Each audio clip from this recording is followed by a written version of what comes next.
राधे राधे, हरे कृष्णा। कैसे हो आप सभी लोग? आशा करती हूँ आप सभी परम मंगल में होगे, स्वस्थ होगे, अच्छे होगे। सब प्रथम आप सभी को आमला नवमी की अक्षय नवमी जिसको बोला जाता है, जिसमें किया गया दान पुण्य दीप दान कभी भी क्षय नहीं होता, जो कि अक्षय नवमी की तरह अजर और अमर हो जाता है। ऐसी अक्षय नवमी अर्थात आमला नवमी की आपको अनंत शुभकामनाएं। देखिए, आमना नवमी से संबंधित अनेकों वीडियो मैंने आप लोगों को दी है, लेकिन आज आमना नवमी की मैं आप लोगों को कथा सुना रही हूँ। कहते हैं आमला नवमी की कथा श्रवण करने मात्र से आपको संपूर्ण विश्व में परिक्रमा का फल प्राप्त होता है। कहते हैं वैसे आमना नवमी वाले दिन अगर आपने आमले के वृक्ष की 108 परिक्रमा कर दी और उनको 108 जो सूत होता है वो लपेट के परिक्रमा करी, तो आपको संपूर्ण विश्व में परिक्रमा का फल प्राप्त होता है, सारे तीर्थों में परिक्रमा का फल प्राप्त होता है। ठीक उसी प्रकार से अगर आप किसी कारणवश परिक्रमा करने में सफल नहीं हो पाए या फिर आपको आमले का वृक्ष नहीं मिल पाया, कोई भी कारण हो सकता है, तो आपको कथा श्रवण करने मात्र से संपूर्ण पृथ्वी लोक की परिक्रमा का फल प्राप्त होता है। देखिए, आमना नवमी से संबंधित 2-3 कथाएं हैं और आज इस वीडियो के माध्यम से मैं आपको 2 या 3 पूरी ही कथाएं सुनाने जा रही हूं। तो चलिए अधिक विलंब ना करते हुए सबसे पहले प्रारंभ करते हैं। और पहले कथा है वो माता लक्ष्मी से संबंधित है। एक बार माता लक्ष्मी पृथ्वी भ्रमण करने के लिए आई। रास्ते में भगवान विष्णु और शिव की पूजा एक साथ करने की इच्छा जाहिर हुई। माता लक्ष्मी ने सोचा कितना अच्छा होता अगर मैं विष्णु भगवान के साथ साथ शिव जी की भी पूजा कर सकती। तब उन्हें ख्याल आया कि भगवान शिव को बेल बहुत ज्यादा प्रिय है और भगवान विष्णु को तुलसी बहुत ज्यादा प्रिय है। तब उनको ख्याल आया कि बेल और तुलसी का गुण एक साथ आमले में पाया जाता है। तुलसी भगवान विष्णु को प्रिय है और बेल भगवान शिव को। आमले के वृक्ष को विष्णु और शिव का प्रतीक मानकर मां लक्ष्मी ने आमले के वृक्ष की पूजा करी। पूजा से प्रसन्न होकर विष्णु और शिव भगवान प्रकट हो गए। लक्ष्मी माता ने आमले के वृक्ष के नीचे बैठकर भोजन बनाया और विष्णु भगवान और भगवान शिव ने भोजन खाया।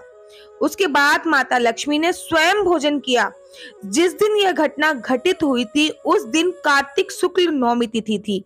इसी समय से ये परंपरा चली आ रही है कि आमना नवमी के दिन अगर आमले की पूजा करना और आमले के वृक्ष में के नीचे बैठकर भोजन खाना और भोजन बनाना अगर हो जाए तो आपको पृथ्वी लोक की समस्त परिक्रमा का फल प्राप्त होता है और आपको साथ ही के साथ भगवान विष्णु, भगवान शिव और माता लक्ष्मी का भी असीम असीम कृपा प्राप्त होती। हम भी आमला नवमी वाले दिन ये कामना करते हैं कि जैसे माता लक्ष्मी ने भगवान विष्णु और माता लक्ष्मी ने भगवान शिव को प्रसन्न किया, वैसे ही ये तीनों लोग हम पर भी प्रसन्न और होए और हम पर भी इसकी कृपा दृष्टि बनाए रखें।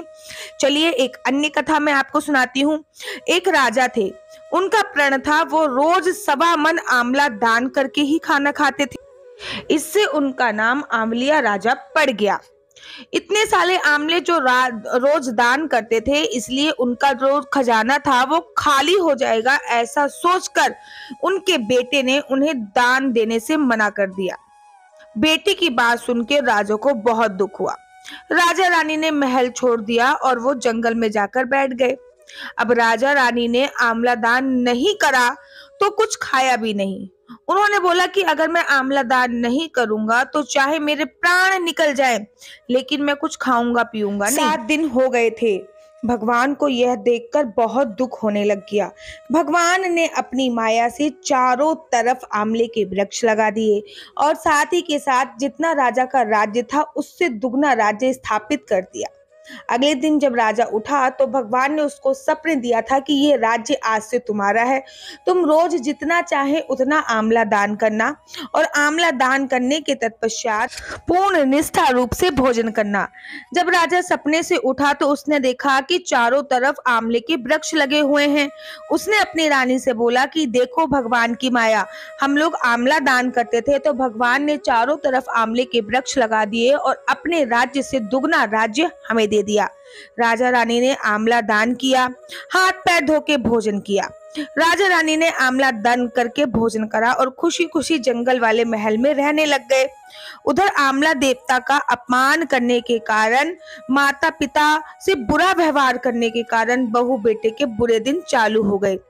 राज्य दुश्मनों ने छीन लिया, दाने दाने को मोहताज हो गए। काम ढूंढते हुए अपने पिताजी के राज्य में आ पहुंचे। उनकी उतनी बुरी हालत थी कि पिताजी ने उन्हें पहचाना ही नहीं और काम पर रख लिया। बेटे बहू सोच भी नहीं सकते थे कि उनके माता पिता इतने बड़े राज्य के मालिक हो सकते हैं, सो उन्होंने अपने माता पिता को भी नहीं पहचाना। एक दिन बहू ने सास के बाल गूंथते समय उसकी पीठ पर मस्सा देखा। उसे यह सोचकर रोना आ गया कि ऐसा मस्सा मेरी सास के भी था। हमने यह सोचकर उन्हें आंवला दान करने से रोका था कि कहीं हमारा धन नष्ट ना हो जाए। आज वे लोग न जाने कहाँ होंगे। ये सोचकर बहू को रोना आने लगा। आंसू टपकने लग गए। आंसू टपककर सास की पीठ पर गिरने लगे। रानी ने तुरंत पलट कर देखा, पूछा, तू क्यों रो रही है? उसने सास को अपनी सारी बातें बताई कि मेरी सास की पीठ पर भी ऐसा मस्सा था। हमने उन्हें आंवला दान करने से मना किया था, इसलिए वे घर छोड़कर कहीं चले गए। तब रानी ने उन्हें पहचान लिया, सारा हाल पूछा, अपना हाल बताया, अपने बेटे बहू को समझाया कि दान करने से धन कम नहीं होता बल्कि बढ़ता है। बेटे बहू अब सुखी से राजा रानी के साथ रहने लग गए थे। हे भगवान, जैसे आपने राजा रानी के परिवार को एक रखा, वैसे ही हमारे परिवार को भी एक रखना। चलिए अब मैं आपको इसकी तीसरी कथा सुनाती हूँ, जो कि बहुत ज्यादा अच्छी है। इस कथा को सुनने के बाद आपको अक्षय फल की प्राप्ति होगी। किसी समय काशी नगरी में एक व्यापारी और उसकी पत्नी रहते थे। उनकी कोई संतान नहीं थी। किसी कारण व्यापारी की पत्नी हमेशा दुखी रहती थी। एक दिन उसे किसी ने कहा कि यदि वह संतान चाहती है तो उसे किसी जीवित बच्चे की बलि भैरव को चढ़ानी होगी। उसने यह बात अपने पति को कही, लेकिन पति को यह बात जरा भी पसंद नहीं आई। चूंकि उसकी पत्नी को संतान का बहुत ज्यादा लालसा थी, इसलिए उसने अपने पति से छुपक कर अच्छे बुरे की परवाह किए बगैर एक बच्चा चुराकर उसकी बलि भैरव बाबा को दे दी। उसका गंभीर परिणाम भुगतना पड़ा। व्यापारी की पत्नी कई रोग से ग्रसित हो गई। पत्नी की हालत दिन पर दिन खराब होती गई। पत्नी की यह हालत देखकर व्यापारी से रहा नहीं गया। उसने पूछा, पत्नी ने बताया कि बच्ची की बलि के कारण उसका यह हाल हुआ है। यह सुनकर व्यापारी को बहुत क्रोध आया, लेकिन पत्नी की हालत से वह दुखी था, इसलिए उसने उपाय बताया कि वह इस पाप से मुक्ति के लिए गंगा स्नान करे और सच्चे मन से ईश्वर से प्रार्थना करे। व्यापारी की पत्नी ने कई दिनों तक यह किया।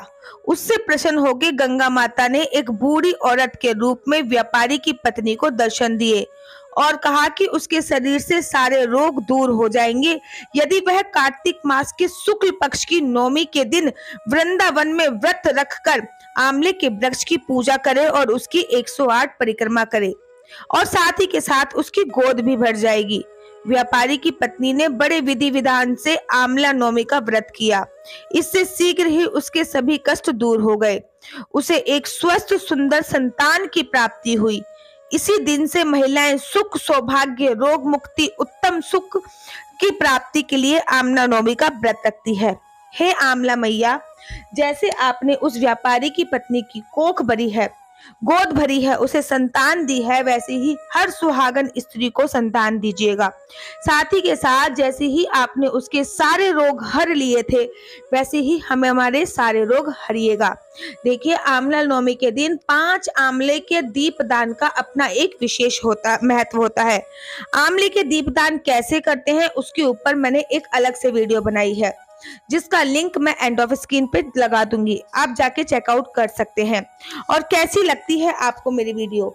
अगर आपको मेरी वीडियो अच्छी लगती है तो आप अपना यूट्यूब चैनल हरि बोल को लाइक, शेयर, सब्सक्राइब करना बिल्कुल भी मत भूलिए। तब तक के लिए मुझे दीजिए इजाजत। राधे राधे, हरे कृष्णा, हरि बोल। आप सभी को आंवला नवमी की अनंत और अनंत शुभकामनाएं।